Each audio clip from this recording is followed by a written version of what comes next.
트럼프 대통령은 중국의 위협에 대응하기 위해 재무부와 긴밀히 협력했습니다. 하지만 바이든 행정부의 재무부는 어떤 모습일까요? 바이든의 재무장관 지명자가 중국에 어떤 결정을 내릴지 살펴봤습니다. 미국의 대중정책에 큰 발언권을 지닌 재무장관. 바이든 대통령은 재무장관에 제닛 옐런을 지명했는데요.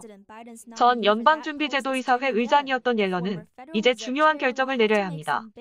그중에는 트럼프 대통령의 대중국 관세 및 제재, 국가 안보를 위협하는 중국 기술 기업에 대한 대응책 등이 포함됩니다. Well, China is clearly our most important strategic competitor. As you said, we need to work with allies. We also need to strengthen our own economy so that we can compete.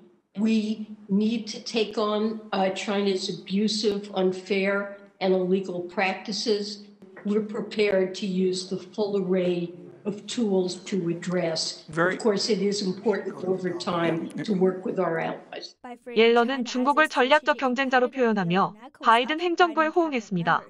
또한 동맹국과의 협력을 강조한 그녀의 말은 트럼프 대통령이 중국에 대응할 때 채택한 소위 일방적인 접근에 대한 과거 비판과도 맥을 같이 합니다. 여기서 일방적인 접근이란 무역 전쟁을 가리킵니다.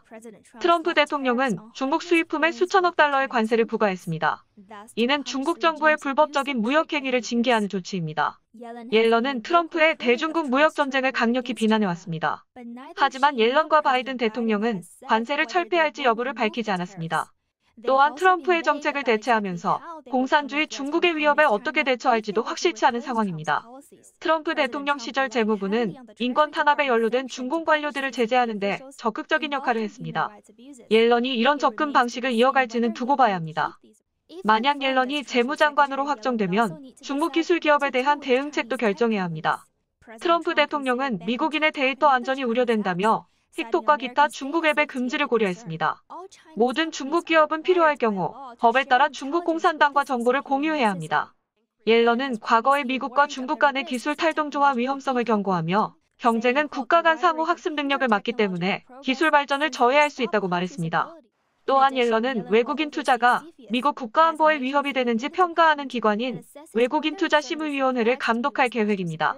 Our colleagues believe that China has found gaps in both the existing CFIUS process and export control regime and is exploiting each of them to the detriment of U.S. national security. 지난 몇 년간 이 기관은 중국인 투자에 대한 조사를 강화했습니다.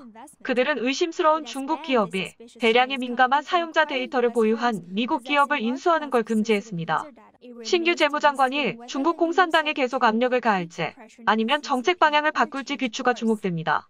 지금까지 NTD 뉴스였습니다.